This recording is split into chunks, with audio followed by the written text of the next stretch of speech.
From the government stealing babies to purposely poisoning the population, these are the most shocking conspiracy theories that turned out to be true. Beginning with the Project Sunshine conspiracy theory. Now, Project Sunshine was a series of research studies that started in 1953 to find out the impact of radioactive fallout on the human population. And Project Sunshine was kept a secret until 1956. And what was so special about the 1950s and the 1960s is that America loved dropping big nuclear bombs. The effects of nuclear tests on the human body were unaware initially, but as scientists went further, they knew that the effect wasn't minor. Though there were estimates on how much radioactive strontium produced by tests would kill a person, they weren't enough as humans' lives were being endangered. The levels of strontium-90 were something that worried scientists, and it was then the scientists at the Sunshine Conference argued in favor of sampling strontium fallout in humans. They wanted to determine whether there were potentially damaging levels of it present in various populations. And when this was taken up by the Atomic Energy Commission, it became known as Project Sunshine. In 1955, the Atomic Energy Commission hosted a meeting,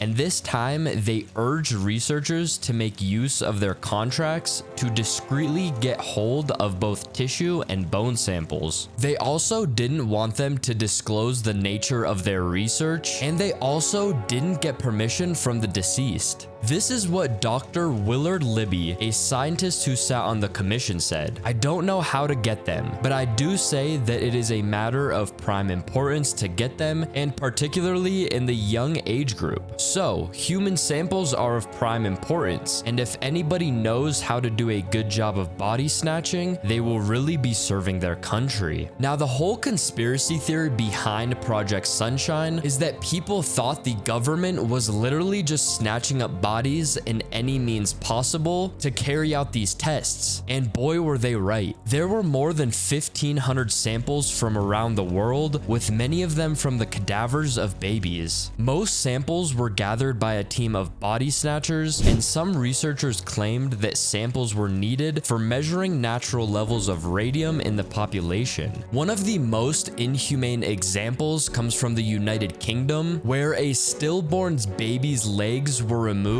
and taken by researchers. The mother of the baby had been told that she couldn't dress the baby for the funeral to conceal from her that the baby's legs had been taken apart. The mother opened up. "I asked if I could put her christening robe on her, but I wasn't allowed to, and that upset me terribly because she wasn't christened. No one asked me about doing things like that, taking bits and pieces from her." The project was then brought out to the public, and most people were horrified when they found out how these researchers collected their samples. Well, the Project Sunshine sure did stir up a lot of controversy, but the world didn't know that the remains sampled were used without any prior permission from the relatives of the dead. Next, we are going to take a look at the MK Ultra conspiracy theory, where people theorized that the government had us under mind control. The US Central Intelligence Agency had designed and executed illegal human experimentation called the MK Ultra. The project started with the intention of developing procedures and identifying drugs that could be used in interrogations. These drugs were meant to weaken people and also force confessions through both brainwashing and psychological torture. The project began in 1953 and lasted for another 20 years until it was halted in 1973. MK Ultra used a plethora of methods that would control its subjects' mental states and brain functions. The path they followed was indeed brutal, with them using several psychoactive drugs like LSD and other chemicals without the subject's consent. But that wasn't all. They also used electric shocks, hypnosis, sensory deprivation, isolation, verbal and sexual abuse, and several other kinds of torture. MK Ultra's programs often targeted the most vulnerable members of the society, and this included mentally impaired boys at a state school, American soldiers, and sexual psychopaths. Project MK Ultra was later preceded by two drug-related experiments, which were Project Bluebird and Project Artichoke. These were organized through the CIA's Office of Scientific Intelligence and coordinated with the United States Army Biological Warfare Laboratories. The fact was that these programs engaged in several illegal activities, and these were executed by using United States and Canadian citizens as test subjects. MK Ultra had its activities carried out under more than 80 institutions apart from the military, and this included colleges, hospitals, prisons, and even pharmaceutical companies. This is what Whitney Bulger, a former organized crime boss, opened up about his experience as an inmate test subject in MK Ultra. 8 convicts in a panic and paranoid state, total loss of appetite, hallucinating. The room would change shape, hours of paranoia and feeling violent. We experienced horrible periods of living nightmares and even blood coming out of the walls. Guys turning to skeletons in front of me. I saw a camera change into the head of a dog. I felt like I was going insane. The CIA moved forward with this project in complete secrecy, and this is what the Inspector General wrote in 1957. Precautions must be taken not only to protect operations from exposure to enemy forces, but also to conceal these activities from the American public in general. The knowledge that the agency is engaging in unethical and illicit activities would have serious repercussions in political and diplomatic circles and would be detrimental to the accomplishment of its mission. It was in 1975 when MK Ultra was initially brought to public attention by the Church Committee of the United States Congress and General Ford's United States President's Commission on CIA activities within the United States. CIA Director Richard Helms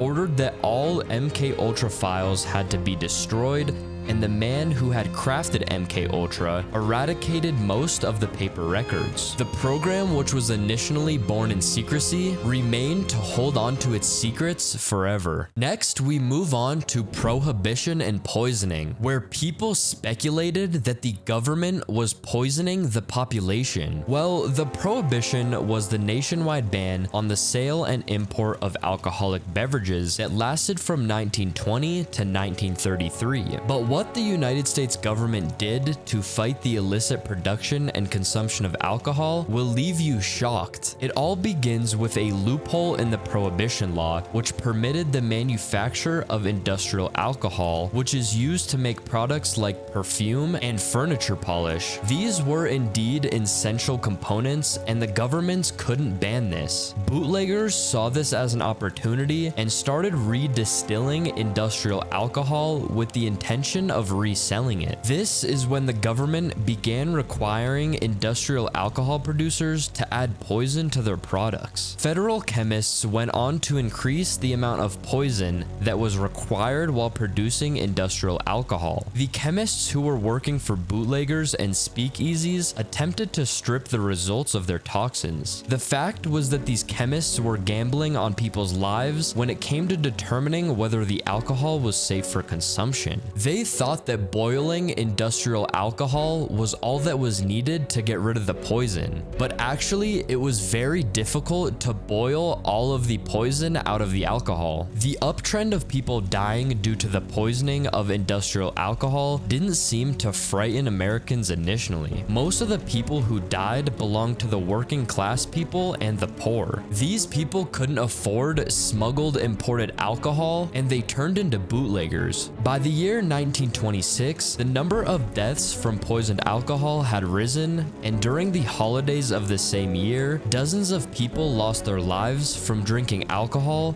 that was poisoned with the government's new formula, a mixture of menthol, benzene, and oxidized kerosene. The thing about methanol was that it was impossible to filter, and this new formula gave drinks a terrible smell, which they believed would dissuade people from drinking it. The fact was that they were wrong because people continued to drink the poisoned alcohol and die. Some prohibitionists couldn't understand why people would actually drink alcohol when they are at the risk of being poisoned, and some of them even blamed the people who died for their death. There were others in the government who disagreed, like Senator Edward Edwards, who went as far to accuse the federal government of legalized murder. This was when the newspapers began reporting on the deaths and opening up about the government's role in them. By the year 1930, federal chemists had announced their findings on a new way to dissuade drinkers from distilled industrial alcohol without lethally poisoning them. They added alcotate, a petroleum product that smells like sulfur, garlic, and rotten eggs. Alcotate has the potential to make anyone who drinks it ill, but it wouldn't put them to sleep.